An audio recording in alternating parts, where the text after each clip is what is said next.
No vídeo de hoje, você vai conhecer a história secreta do Grupo de Desenvolvimento de Guerra Especial Naval, também conhecido como SEAL Team 6.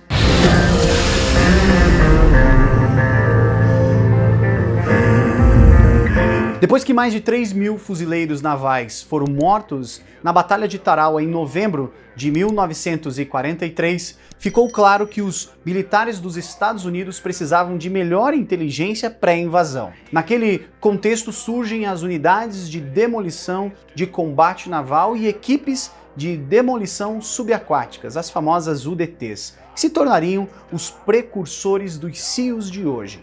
Após a Segunda Guerra Mundial, no entanto, essas forças de operações especiais foram em grande parte dissolvidas, mas a partir de 1950, com a eclosão da Guerra da Coreia, a Marinha chamou novamente os homens Hans da UDT para a ação e suas operações rapidamente se expandiram. Em 1962, quando o conflito no Vietnã começou a se intensificar, o presidente John Kennedy estabeleceu as duas primeiras equipes SEALs da Marinha fora dos UDTs existentes, fundando oficialmente os SEALs. A sigla SEAL vem de Sea, Air and Land, os três ambientes onde as forças de operações especiais da Marinha são treinadas para operar. No auge do conflito no Vietnã, 8 pelotões SEALs foram posicionados lá em uma base rotativa contínua e cerca de 50 SEALs foram mortos no Vietnã de 1965 a 1972. Se você perdeu o vídeo incrível que nós fizemos contando a história dos SEALs no Vietnã, clique aqui para saber mais. Entre 4 de novembro de 1979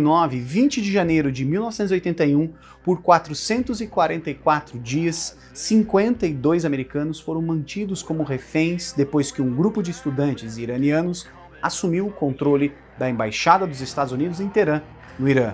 A crise foi, sem dúvida, politicamente complicada e as negociações fracassaram. Pouco mais de 5 meses após a detenção dos reféns, um ousado resgate foi lançado.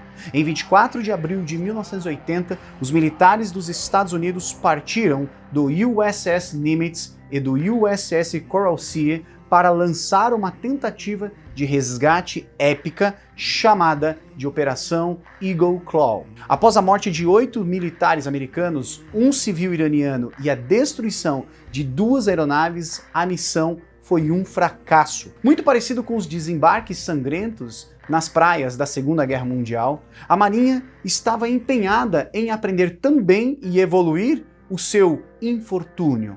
No final de 1980, após o fracasso humilhante da Operação Eagle Claw, a Marinha pediu ao comandante Richard Marcinko que construísse uma unidade SEAL que pudesse responder rápida e ferozmente às crises terroristas. Marcinko era um veterano experiente, tendo se alistado na Marinha em 1958. Ele serviu 2 vezes no Vietnã, onde comandou um temido pelotão SEAL e ganhou a Estrela de Prata, 4 estrelas de bronze, denotando o heroísmo da sua parte, 2 medalhas de louvor da Marinha e a Cruz de Bravura vietnamita com Estrela de Prata. Ele teria recebido 6 meses para colocar a nova Operação de Contra-Terrorismo em funcionamento, ou todo o projeto seria descartado. As equipes SEAL eram conhecidas por sua inovação, mesmo antes da crise de reféns no Irã, eles haviam começado o treinamento de contra-terrorismo. Todos os 12 pelotões, Costa Oeste, Team 1 e Costa Leste, Team 2, foram engajados, mas a equipe SEAL 2 da Costa Leste deu um passo além, criando o que era conhecido como Mob 6, ou Mobilidade 6, o núcleo a partir do qual a lendária equipe SEAL 6 iria crescer. Marcinko se tornou o primeiro comandante desta nova unidade. Embora na época houvesse apenas 2 equipes SEAL, o Sr. Marcinko escolheu nomear sua nova equipe de SEAL Team 6, em um esforço para confundir os oficiais de inteligência soviética sobre quantas equipes SEAL realmente existiam. 2 grupos de assalto nomeados em homenagem às cores azul e dourado da Marinha formavam o núcleo do grupo. O Esquadrão Azul, com a bandeira do pirata Jolly Roger como insígnia, logo ganhou a reputação de destemidos, enquanto o Esquadrão Dourado se identificava mais com os Cavaleiros Templários ou Cruzados. E, imediatamente, os homens desta nova unidade receberam o título de Plank Owners, ou seja, nome dado aos membros originais da tripulação de um navio quando comissionados. Este nome tornou-se tradição e foi levado adiante para ser aplicado a qualquer membro de um comando recém-comissionado. No mundo das operações especiais, os Plank Owners são frequentemente os melhores e os mais brilhantes, e no caso do SEAL Team Six, isso era absoluto. Uma vez que a unidade teria um mandato mundial e teria que continuamente se misturar e trabalhar com as populações locais, Marcinko precisaria escolher os homens a dedo. Com acesso livre às unidades SEAL, Marcinko escolheu os melhores e mais brilhantes da comunidade UDT existentes. Aqueles com experiências em combate e habilidades linguísticas ficaram no topo da lista, e outros com enorme potencial ocuparam o lugar. Composta pelos melhores dos melhores, a nova unidade era ilimitada quando se tratava de recursos. Foi dito que o subsídio anual de treinamento para essa nova superunidade secreta era mais do que o concedido a todo o corpo de fuzileiros navais. O curto e exigente trabalho enfatizou as habilidades de tiro em todos os ambientes possíveis. Essa abordagem de atiradores permeou todas as equipes SEAL desde a criação do Team Six. Por uma série de razões, em 1987, o SEAL Team Six foi dissolvido e uma nova unidade foi erguida sob o título de Naval Special Warfare Development Group, os famosos DEVGRUs. Composto por ex-membros do SEAL Team Six, o DEVGRU transcendeu as bases do Team Six e consolidou o grupo na comunidade de operações especiais mundiais. Com o fim do Team Six, Marcinko saiu do comando da unidade após vários anos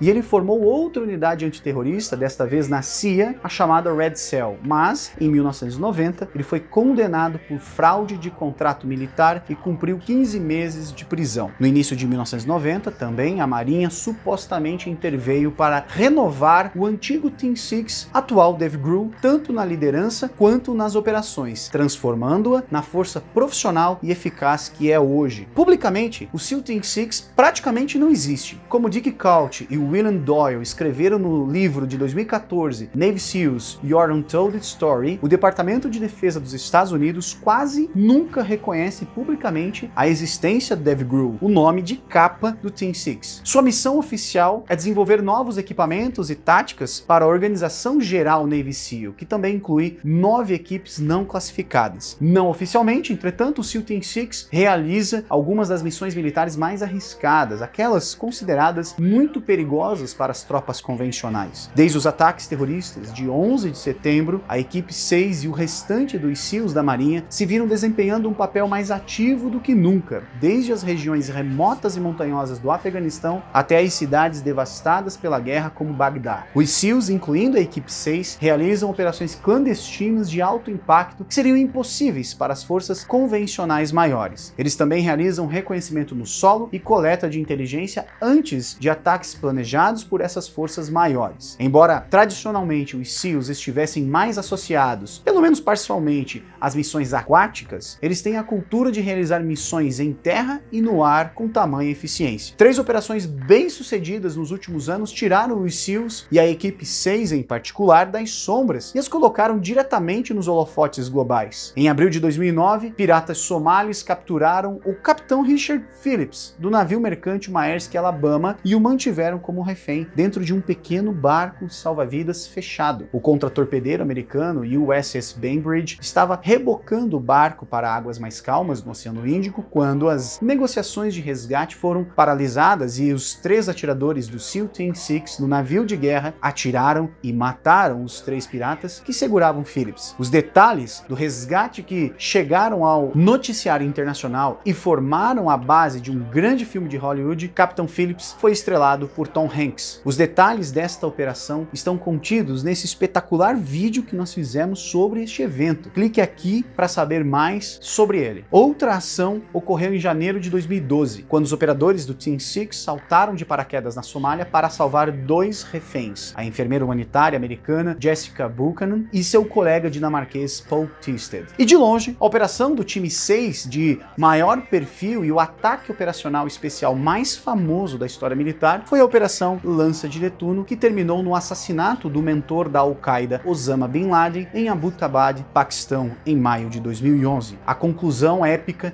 de uma ação de 10 anos de uma caçada humana dirigida pela Agência Central de Inteligência, CIA, abatida no complexo de Bin Laden, foi realizada por 24 SEALs, acompanhados por um tradutor de Pashto e um cão de combate. Toda a complexidade da operação levou menos 40 minutos para encerrar uma década de história. Temos outro vídeo aqui sobre esta operação também. Como o papel e a importância do SEAL Team Six se expandiram muito desde o 11 de setembro, o perigo também aumentou. Como relatou o New York Times em 2015, mais membros da unidade SEAL Team Six morreram nos últimos 14 anos do que em toda a sua história anterior. Ataques repetidos, saltos de paraquedas, escaladas mortais e explosões deixaram muitos machucados, física e mentalmente. Hoje, a sede do SEAL Team Six está localizada no Dam Neck Annex da Oceana Naval Air Station, ao sul de Virginia Beach. O DevGru de hoje é tão seletivo e exclusivo quanto fora no seu início. Somente depois que alguém se torna um SEAL experiente, ele é cogitado para esta unidade.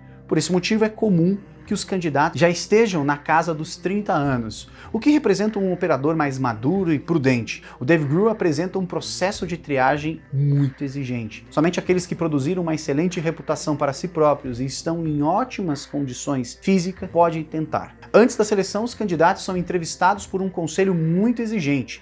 Os registros são escaneados e as reputações verificadas. Se for selecionado, o aspirante a operador DevGru passa por um exigente processo de treinamento e seleção denominado Green Team ou Equipe Verde. O treinamento dentro do Green Team é de alto ritmo operacional e extremamente exigente. A Equipe Verde traz consigo uma taxa de desgaste extremamente alta. Os candidatos são constantemente observados e examinados por instrutores DevGru sob extrema pressão. Além do estresse da observação constante, há também a questão da vida e da morte. O trabalho de um SEAL não é exatamente compatível com algo minimamente aceitável e seguro. As demandas da guerra moderna exigem que todas as forças de operações especiais treinem e operem na periferia da existência humana, e a intensidade e o treinamento de alto risco conduzido pela DevGru é em nível máximo. Do BUD/S, o treinamento básico SEAL, ao Green Team, o candidato sofre ferimentos graves e às vezes até a morte. Portanto, somente após um rigoroso processo de seleção e 6 meses de perigoso treinamento e constante observação, alguém que já era um SEAL da Marinha será aceito em um esquadrão operacional do DevGru. Além da Equipe Verde, mais 2 grupos de assalto, o Red Squadron e o Silver Squadron, juntaram-se ao clássico e veterano Blue Squadron e Gold Squadron, para um total de cerca de 300 operadores ao todo. Os membros do Esquadrão Cinzento, conhecido como Vikings, são treinados especificamente para operar barcos de alta velocidade e outros veículos usados pela Equipe 6, enquanto o Esquadrão Negro, que começou como uma unidade de